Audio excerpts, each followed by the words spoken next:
আদালতে নেওয়া হলো শ্যামল দত্ত, মোজাম্মেল বাবু ও শাহরিয়ার কবিরকে। 10 দিনের রিমান্ড আবেদন। সাবেক রেলমন্ত্রী নুরুল ইসলাম সুজনের 5 দিন।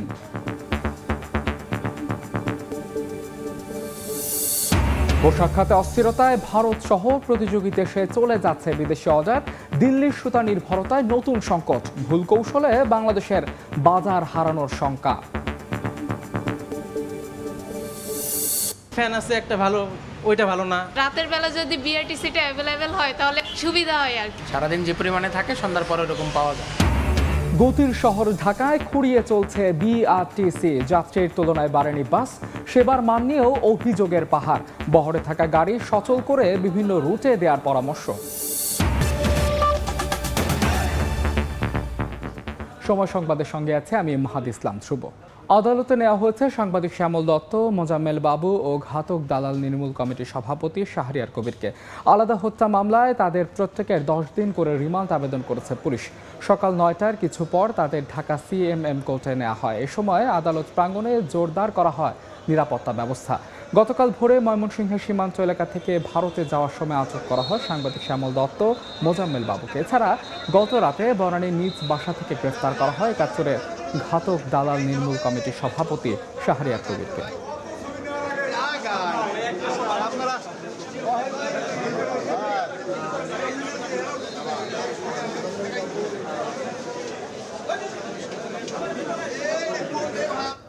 এই মুহূর্তে ঢাকার সিএমএম আদালতে আছেন রিপোর্টার মাইনুল হাসান। সরাসরি যাচ্ছি তার কাছে।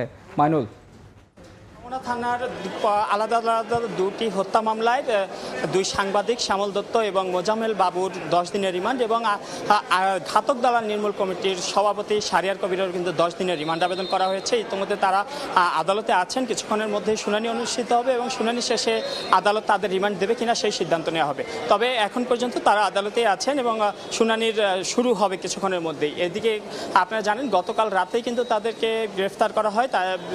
বিশেষ করে গতকাল সকালবেলা গ্রেফতার করা ময়মনসিংহ থেকে আটক করা হয় 2 সাংবাদিক শ্যামল দত্ত এবং মোজাম্মেল হক বাবুকে এবং তাদেরকে গ্রেফতারের পর রাতের বেলা ডিবি কার্যালয়ে আনা এবং সেখানে আনার পর রমনা থানার একটি হত্যা মামলা, যে মামলায় আসামি হিসাবে দেখানো হয় মোজাম্মেল বাবু এবং শাহরিয়ার কবিরকে। অপরদিকে ভাসানটেক থানায় একটি হত্যা মামলায় আসামি দেখানো হয় শ্যামল দত্তকে।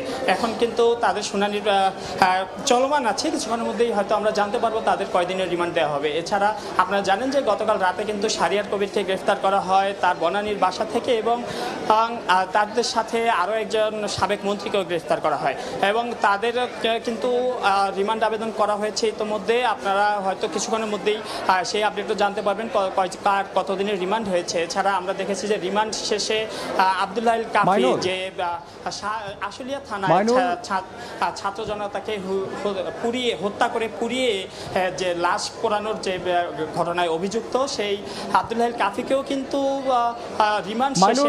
মাইনুল, আমরা জানি যে হত্যা মামলায় কিন্তু সাবেক রেলমন্ত্রী নুরুল ইসলাম সুজনকেও গ্রেফতার করা হয়েছে। এই বিষয়ে আপনার কাছে কোনো তথ্য রয়েছে কিনা?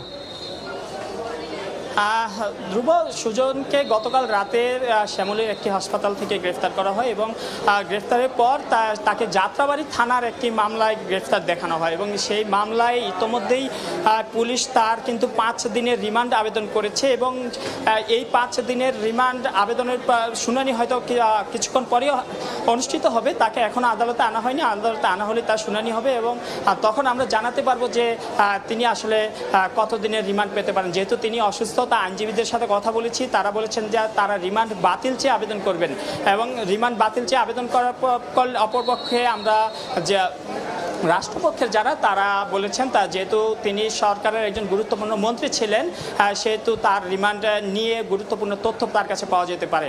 ধ্রুব, এ ছিল সিএমএম আদালত থেকে আমার কাছে সর্বশেষ। সরাসরি যুক্ত ছিলাম সিএমএম কোর্টে, জানছিলাম সেখানকার সবশেষ পরিস্থিতি। উৎসবের শহরে হরেক ধরনের আলোর দ্যুতি।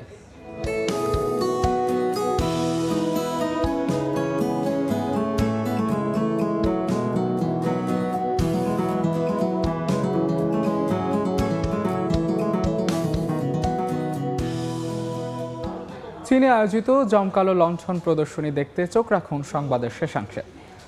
রাজনৈতিক সহিংসতার পাশাপাশি পোশাক শিল্পে অস্থিরতায় বাংলাদেশ থেকে $1 বিলিয়ন বিদেশি অর্ডার প্রতিবেশী ভারত সহ প্রতিযোগী ভিয়েতনাম এবং কম্বোডিয়ায় চলে যাচ্ছে।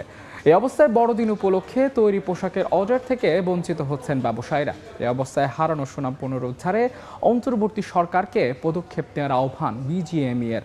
শাখাওয়াত ত্রিপুর ক্যামেরায় বিস্তারিত জানাচ্ছেন কমল দে। গার্মেন্টস সেক্টরে চলমান অস্থিরতায় আসন্ন স্প্রিং মৌসুমের পোশাক উৎপাদন নিয়ে বড় ধরনের জটিলতায় পড়েছেন বাংলাদেশের গার্মেন্টস মালিকেরা।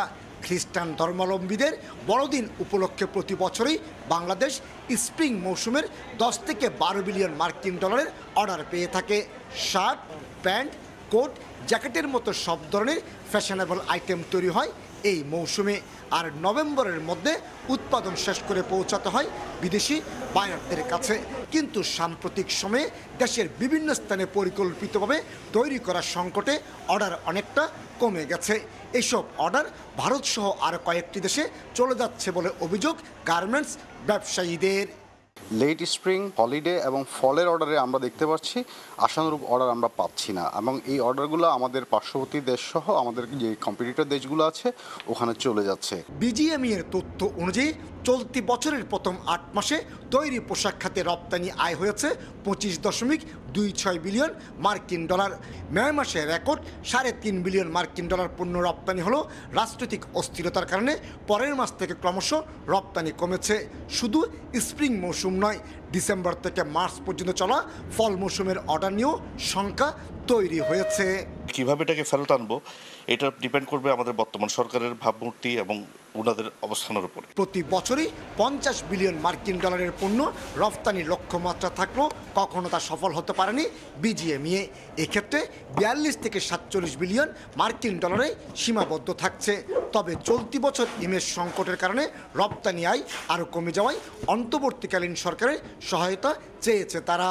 এই ইমেজ সংকটটা যাতে কাটিয়ে উঠতে পারে, কারণ আমাদের বর্তমান সরকার প্রধান ওয়ার্ল্ডে একজন ফেমাস ব্যক্তি, এবং ওনার ইমেজটাকে আমরা কাজে লাগিয়ে যাতে সামনে যাতে আমাদের যাতে একটা ভালো ফসল পেতে পারি। 2023 সালে তৈরি পোশাক খাতে রপ্তানি উন্নয়ন ব্যুরো 47.38 বিলিয়ন মার্কিন ডলার আয় দেখালেও এ নিয়ে দ্বিমত রয়েছে গার্মেন্টস ব্যবসায়ীদের।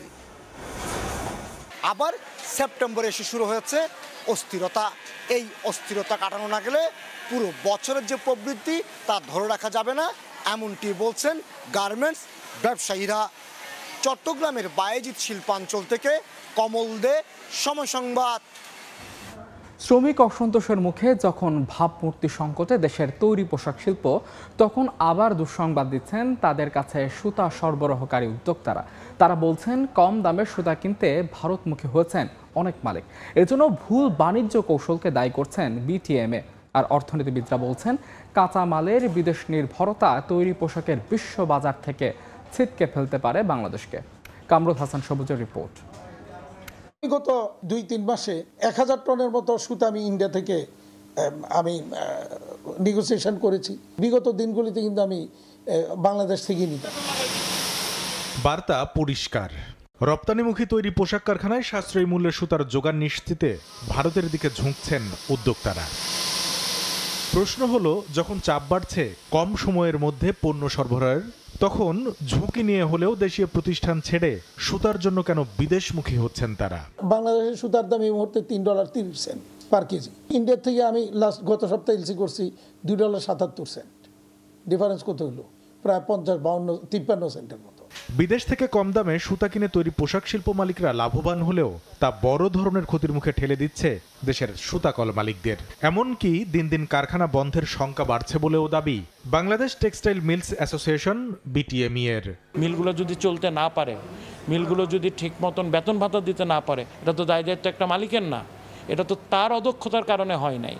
এটা যদি এই সিস্টেমের ফেলিওরের জন্য আমি ফেল করি, এটা তো দায় দায়িত্ব আমি নিব না। কেন বাজার থেকে ছিটকে পড়ছেন দেশের সুতাকল মালিকরা? তাদের জবাব, 2026 সালে উন্নয়নশীল দেশের চূড়ান্ত স্বীকৃতির স্বপ্নে ভর করে গত জানুয়ারি থেকে 43টি খাতের কোনোটিতে রপ্তানি প্রণোদনা ও নগদ সহায়তা তুলে দেয়, আবার কোনোটিতে কমিয়ে দেয় বাংলাদেশ ব্যাংক।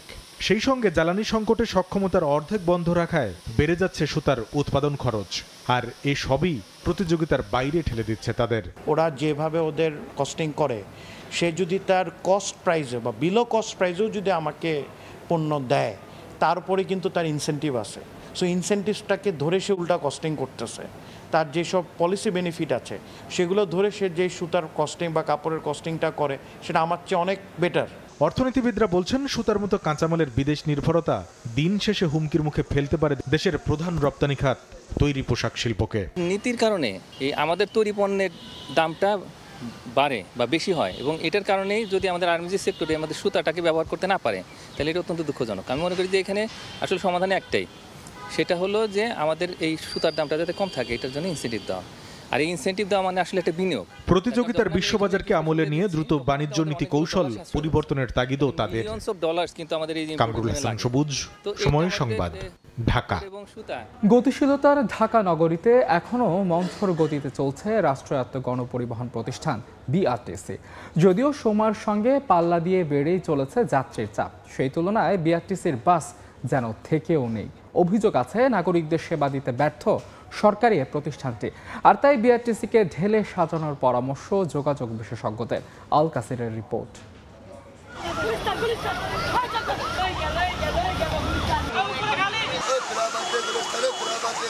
রাজধানীর শনিরাখড়া বাস স্ট্যান্ডের চিত্র এটি। কাঙ্ক্ষিত বাস পেতে যাত্রীদের দীর্ঘ অপেক্ষা, এরপর বাসে ওঠার জন্য হুড়োহুড়ি, প্রাণান্তকর চেষ্টা। নিত্যদিনই লেগে থাকে এমন প্রতিযোগিতা। ব্যস্ত সময়ে যাত্রীর এমন চাপ শহরের প্রায় সবগুলো বাস স্টপেই দেখা যায়। যাত্রীর চাপের তুলনায় বাসের সংখ্যা খুবই কম। স্বাভাবিকভাবেই প্রশ্ন আসে, গণপরিবহনের এমন সংকটকালে সরকারি প্রতিষ্ঠান বাংলাদেশ রোড ট্রান্সপোর্ট কর্পোরেশন বিআরটিসির ভূমিকা কি? এইসব দিকে বিআরটিসির বাসটা নাই, কিন্তু এইদিকে প্রচুর যাত্রী। কাজলা শনিরাখড়া এই যাত্রীদের জন্য মানে গাড়িতে ওঠাতে একটা কষ্টসাধ্য বিষয়। লোকাল বাস এখন চলাচল করছে, আমাদের ভোগান্তি হচ্ছে খুব পরিমাণে। মহিলারা উঠতে পারছে না, রাস্তায় দাঁড়িয়ে থাকতে হয়, প্রচুর ঝামেলা হয়। বিআরটিসি বাসটা হলে আমাদের একটু সুবিধা হয়। এমন পরিবহন সংকটের মুহূর্তে বিআরটিসির বিরুদ্ধে আছে মানুষের নানা অভিযোগ। নির্দিষ্ট স্টপে গাড়ি না থামা, সময় মতো গাড়ি না পাওয়া সহ আরও বিস্তর অভিযোগ। বিআরটিসির মূল সমস্যাটাই হলো এক জনবল কম। হাফ ভাড়া মাঝে মাঝে নেয় আর মাঝে মাঝে নেয় না। ফ্যান আছে একটা ভালো, ওইটা ভালো না। রাতের বেলা যদি বিআরটিসিটা অ্যাভেলেবেল হয় তাহলে সুবিধা হয় আর কি। সারাদিন যে পরিমাণে থাকে সন্ধ্যার পরে এরকম পাওয়া যায়।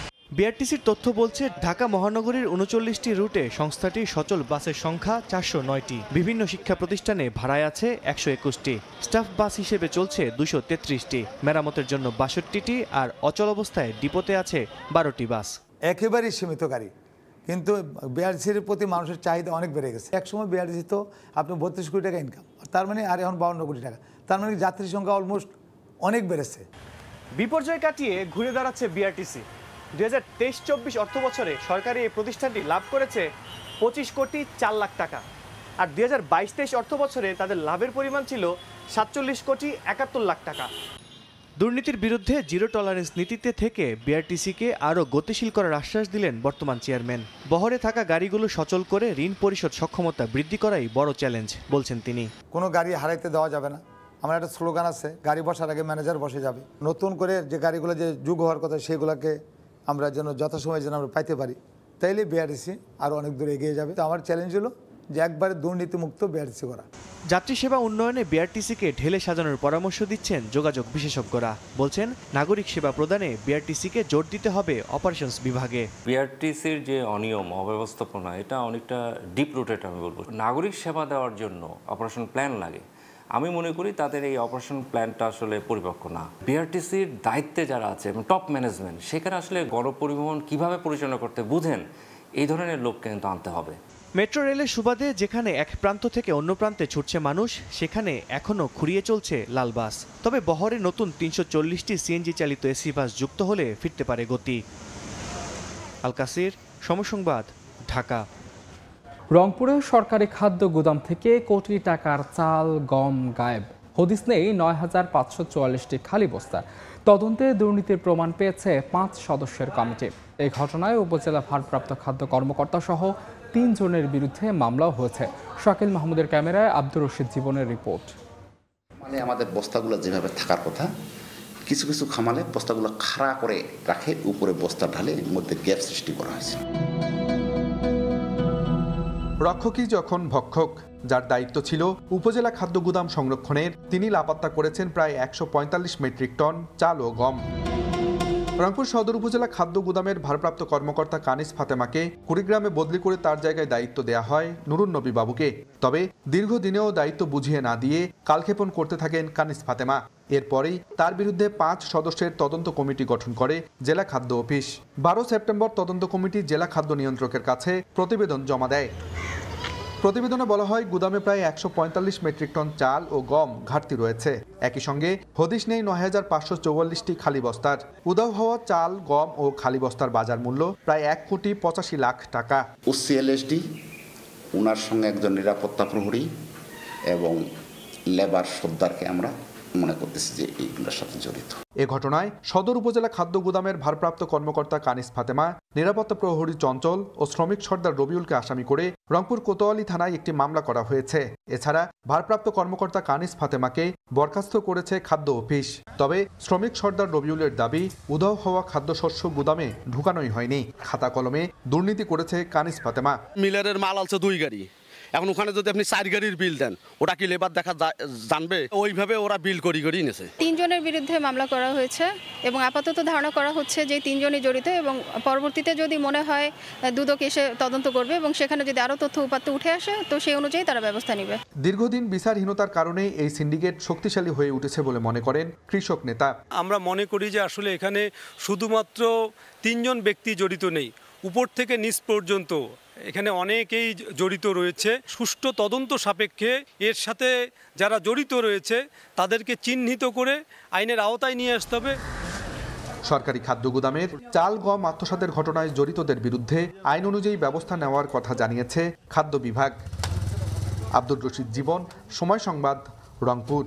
3 বছরের বেশি সময় ধরে অচল রংপুর অঞ্চলের 4টি চিনিকল। লোকসানের অজুহাত ও আধুনিকায়ন করে চালুর কথা বলা হলেও তা আলোর মুখ দেখেনি। কারখানা বন্ধ হয়ে যাওয়া সংকটে পড়েছেন হাজারো শ্রমিক। অভিযোগ উঠেছে, চিনির বাজার নিয়ন্ত্রণ করতে বহুজাতিক কোম্পানিগুলো তৎকালীন সরকারের সঙ্গে আতাচ করে পরিকল্পিতভাবে এসব চিনিকল বন্ধ করেছে। শাকিল মাহমুদের ক্যামেরায় নাজমুল ইসলাম নিশাতের রিপোর্ট। নষ্ট হয়ে গেছে কারখানার টিনের ছাদ, মরিচা পড়েছে অধিকাংশ যন্ত্রপাতিতে। অনেক যন্ত্র ঢেকে রাখা হয়েছে পলিথিন দিয়ে। একসময়ের কর্মমুখর রংপুরের শ্যামপুর সুগার মিলের বর্তমান চিত্র এটি।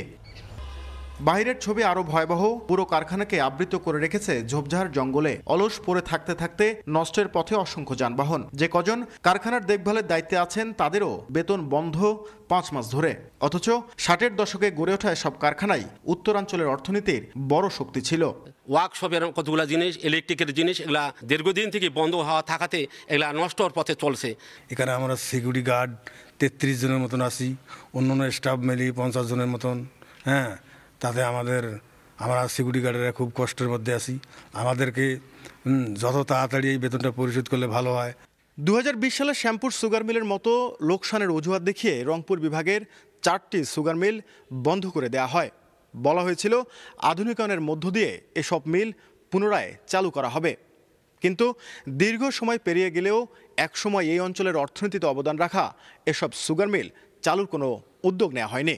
বন্ধ হওয়া রংপুর বিভাগের 4টি চিনিকলের প্রতিটির দৈনিক আখ মারাইয়ের সক্ষমতা ছিল গড়ে 1,500 মেট্রিক টন, আর বছরে প্রতিটির চিনি উৎপাদন সক্ষমতা ছিল 11,000 মেট্রিক টন। দেশের চাহিদার বড় অংশ যোগান আসত এসব চিনিকল থেকে। শ্রমিক নেতারা বলছেন, চিনির বাজার নিয়ন্ত্রণ করতেই বহুজাতিক কোম্পানিগুলো তৎকালীন সরকারের সঙ্গে আঁতাত করে পরিকল্পিতভাবে এসব চিনিকল বন্ধ করেছে। এই মিলের সঙ্গে আমাদের আকচাষী, কৃষক, তারপরে শ্রমিক, লেবার, গাড়ি সবাই অঙ্গাঙ্গিভাবে জড়িত। এই মিলটা বন্ধ হওয়ার পরে আমাদের এলাকায় অনেকটা মনে করে নিস্তব্ধ হয়ে গেছে। কর্পোরেট ব্যবসায়ীদের কাছ থেকে উদ্ধার করে এই সমস্ত ষড়যন্ত্রকে রুখে দিয়ে আজকে এগুলো যদি অরিজিনালি আমাদের টিসিবির হাতে বা কর্পোরেশনের হাতে যদি দেওয়া হয় তাহলে আমার মনে হয় যে এই মিলগুলো চালু করা সম্ভব। তবে দায়িত্বপ্রাপ্ত কর্মকর্তা বলছেন, এরই মধ্যে কারখানাগুলোর সক্ষমতা, জনবল সহ নানা বিষয় যাচাই বাছাইয়ে গঠন করা তদন্ত কমিটি চিনিকলগুলো পরিদর্শন করেছেন। ফিজিবিলিটি স্টাডি একটা কমিটি গঠন করা হয়েছিল। কমিটি মিলে আসছিল, কিছু সদস্য আসছিল, বিভিন্ন তথ্য নিয়ে গেছে।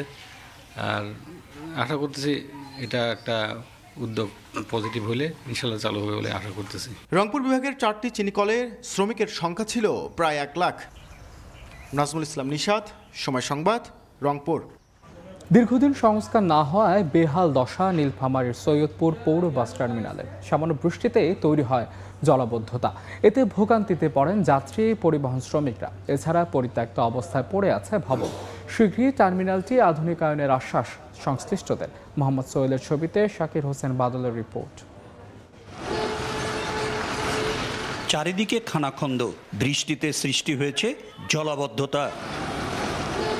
1989 সালে নির্মাণ করা হয় নীলফামারীর সৈয়দপুর পৌর বাস টার্মিনাল। দীর্ঘদিন সংস্কার না করায় সড়ক ও পার্কিং এলাকায় তৈরি হয়েছে ছোট বড় গর্ত। সামান্য বৃষ্টিতে তৈরি হচ্ছে জলাবদ্ধতা। এই অবস্থায় টার্মিনালে আসা যাত্রীরা পড়েন ভোগান্তিতে। এমনকি পরিত্যক্ত অবস্থায় পড়ে আছে টার্মিনাল ভবন। এখানেতে বাস থেকে নামে আমরা দাঁড়াবো বা কোথাও যাবো ধরনের কোনো ইয়া নাই। পৌরসভা ইজারা নিচ্ছে, টোল নিয়ে যাচ্ছে, কিন্তু টার্মিনালের উন্নয়নের কোনো কাজ নাই। যাত্রীদের সঙ্গে ভোগান্তিতে আছেন পরিবহন শ্রমিকরাও। স্থান সংকুলন না হওয়ায় অনেক বাস পার্কিং করা হয় প্রধান সড়কে। এমনকি যাত্রী ওঠানামা করা হয় টার্মিনালের বাইরে। চুরি হচ্ছে বাসের যন্ত্রাংশ। ভাঙার জন্য গাড়িগুলো তো ঢুকাইতে পারি না, সব রাস্তার উপরে গাড়িতেই। স্পেয়ার চাকা চুরি হয়ে যাচ্ছে। আমার সেদিন 209 লিটার তেল চুরি হয়ে গেছে, ব্যাটারি পর্যন্ত খুলে নিয়ে যাচ্ছে। আমরা শত চেষ্টা করে এটা উন্নয়ন করতে পারতেছি না। আমরা মেয়রের সাথে গত মুহূর্তে কয়েক মেয়রের সঙ্গে যোগাযোগ করছি, কেউ এখানে একটি পয়সা করে পর্যন্ত খরচ করেনি। শীঘ্রই টার্মিনালটি আধুনিকায়নের আশ্বাস পৌর কর্তৃপক্ষের। RUTDP নামে প্রকল্পটা শুরু হলে তখনই আপনার এই সৈয়দপুর পৌরসভার যে কেন্দ্রীয় বাস টার্মিনাল, এটার উন্নয়ন কাজ শুরু হবে। প্রতিদিন প্রায় 10,000 মানুষ সৈয়দপুর পৌর বাস টার্মিনালটি ব্যবহার করেন। শাকির হোসেন বাদল, সময় সংবাদ, নীলফামারী। ডোনাল্ড ট্রাম্পকে গুলি করার জন্য 12 ঘন্টা ঝোপের মধ্যে লুকিয়েছিলেন অস্ত্রধারী রায়ান রাউথ। তিনি জো বাইডেন ও কমলা হ্যারিসের সমর্থক বলে অভিযোগ তুলেছেন সাবেক মার্কিন প্রেসিডেন্ট। তবে ট্রাম্পের এই বক্তব্যের কোনো জবাব দেননি বাইডেন কমলা। এদিকে রাউথ রাশিয়ার বিরুদ্ধে ইউক্রেন যুদ্ধে অংশ নিতে গিয়েছিলেন বলে জানিয়েছেন গণমাধ্যম। যুক্তরাষ্ট্র থেকে বিস্তারিত জানাচ্ছেন হাসানুজ্জামান সাকিব। মার্কিন প্রেসিডেন্ট নির্বাচনের বাকি আর মাস দেড়েক। এর মধ্যে ফ্লোরিডায় ডোনাল্ড ট্রাম্পকে হত্যা চেষ্টা নিয়ে রাজনীতির মাঠ যে সরগরম হবে তা যেন অনেকটা অনুমেয়ই ছিল। সোমবার এই উত্তেজনায় আরও একটু ঘি ঢাললেন রিপাবলিকান প্রেসিডেন্ট প্রার্থী ট্রাম্প। ট্রাম্পের অভিযোগ, তাকে হত্যা চেষ্টাকারী Ryan Wesley Routh Joe Biden ও কমলা হ্যারিসের মতবাদকে সমর্থন করতেন। এই ঘটনার পর তার নির্বাচনী সংকল্প আরও দৃঢ় হয়েছে বলে মনে করছেন ট্রাম্প। তবে সাবেক প্রেসিডেন্টের এমন বক্তব্যের পাল্টা কোনো প্রতিক্রিয়া পাওয়া যায়নি প্রেসিডেন্ট বাইডেন ও ডেমোক্র্যাট প্রার্থী ভাইস প্রেসিডেন্ট কমলা হ্যারিসের কাছ থেকে। আন্দোলনরত চিকিৎসকের দাবির মুখে সরানো হলো কলকাতা পুলিশ কমিশনারকে। এছাড়াও রাজ্যের শীর্ষ 2 স্বাস্থ্য কর্মকর্তাকেও বদলি করা হচ্ছে। চিকিৎসকদের সঙ্গে ম্যারাথন বৈঠক শেষে মমতা বন্দ্যোপাধ্যায় বলেন, এবার আন্দোলনকারীরা কাজে যোগ দেবেন। সুব্রত আচার্যের রিপোর্ট, ছবি তুলেছেন বিশ্বজিৎ দাস। প্রবল চাপের মুখে শেষ পর্যন্ত আন্দোলনরত জুনিয়র চিকিৎসকদের দাবি মেনে কলকাতার পুলিশ কমিশনার বিনীত কুমার গোয়েলকে সরানোর সিদ্ধান্ত নিয়েছেন পশ্চিমবঙ্গের মুখ্যমন্ত্রী মমতা বন্দ্যোপাধ্যায়। বদলি করা হচ্ছে রাজ্যের স্বাস্থ্য অধিকর্তা ও স্বাস্থ্য শিক্ষা অধিকর্তাকেও। এছাড়াও কলকাতা পুলিশে ঢালাও রদবদল আনার ঘোষণাও দেন মমতা। সোমবার রাত 12টায় সংবাদ সম্মেলনে মমতা বন্দ্যোপাধ্যায় বলেন, জুনিয়র চিকিৎসকদের 5টি দাবির মধ্যে 4টি দাবি মেনে নিয়েছেন তিনি। রোগীদের কথা বিবেচনা করে চিকিৎসকরা এখন কাজে যোগ দেবেন, এমনটাও আশা তার। এর আগে সন্ধ্যা 6টায় 42 জন জুনিয়র চিকিৎসকদের একটি প্রতিনিধি দল মুখ্যমন্ত্রীর বাসভবন কালীঘাটে পৌঁছান। সন্ধ্যা 6টা থেকে রাত 11:30 পর্যন্ত বৈঠক হয়। আন্দোলনকারীরা জানিয়েছেন, আলোচনা ইতিবাচক হয়েছে, তবে সব দাবি মানা হয়নি। কলকাতার পুলিশ কমিশনার আনুষ্ঠানিকভাবে পদত্যাগ করার পরই তারা পরবর্তী সিদ্ধান্ত নেবেন। গেল মঙ্গলবার থেকে 5 দফা দাবিতে রাজ্যের স্বাস্থ্য অধিদপ্তরের সামনে অবস্থান ধর্মঘটে বসেছেন জুনিয়র চিকিৎসকরা। সেই আন্দোলনের মধ্যে 2 দফায় মুখ্যমন্ত্রী মমতা বন্দ্যোপাধ্যায়ের সঙ্গে বৈঠক হওয়ার কথা থাকলেও লাইভ স্ট্রিমিং ইস্যুতে মতবিরোধের জেরে বৈঠক শেষ মুহূর্তে ভেস্তে যায়। তবে সোমবার সেই প্রত্যাশিত বৈঠক অনুষ্ঠিত হয়।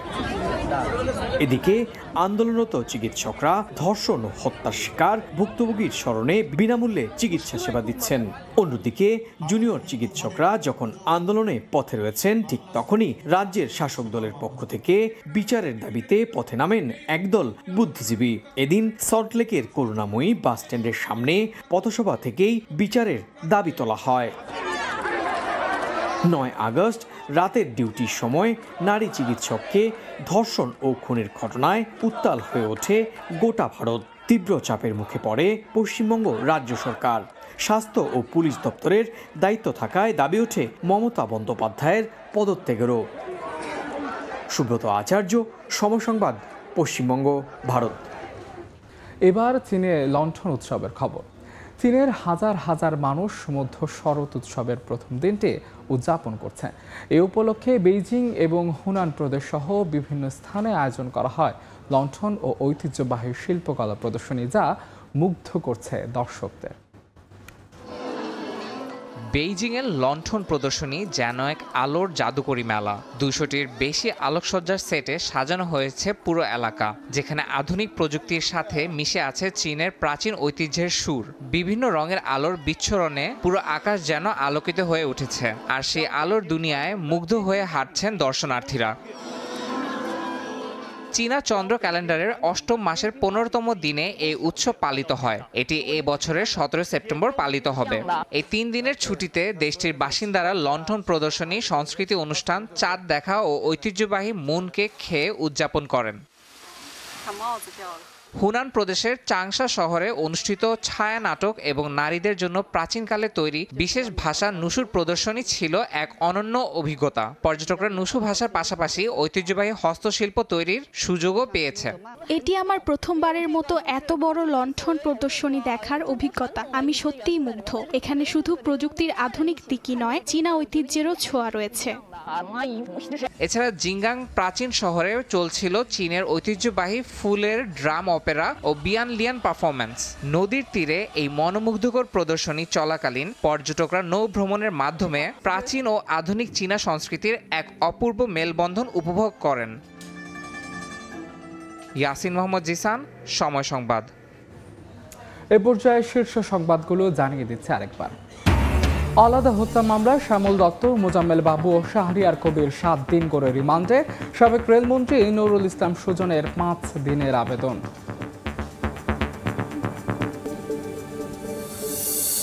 পোশাক খাতে অস্থিরতায় ভারত সহ প্রতিযোগী দেশে চলে যাচ্ছে বিদেশি অর্ডার। দিল্লির সুতা নির্ভরতায় নতুন সংকট। ভুল কৌশলে বাংলাদেশের বাজার হারানোর শঙ্কা। ফ্যান আছে একটা ভালো, ওইটা ভালো না। রাতের বেলা যদি বিআরটিসিটা অ্যাভেলেবেল হয় তাহলে সুবিধা হয় আর সারাদিন যে পরিমাণে থাকে সন্ধ্যার পরে এরকম পাওয়া যায়। গতির শহর ঢাকায় খুঁড়িয়ে চলছে বিআরটিসি। যাত্রীর তুলনায় বাড়েনি বাস। সেবার মান নিয়েও অভিযোগের পাহাড়। বহরে থাকা গাড়ি সচল করে বিভিন্ন রুটে দেওয়ার পরামর্শ। এই ছিল সময় সংবাদের সঙ্গে থাকুন সময়।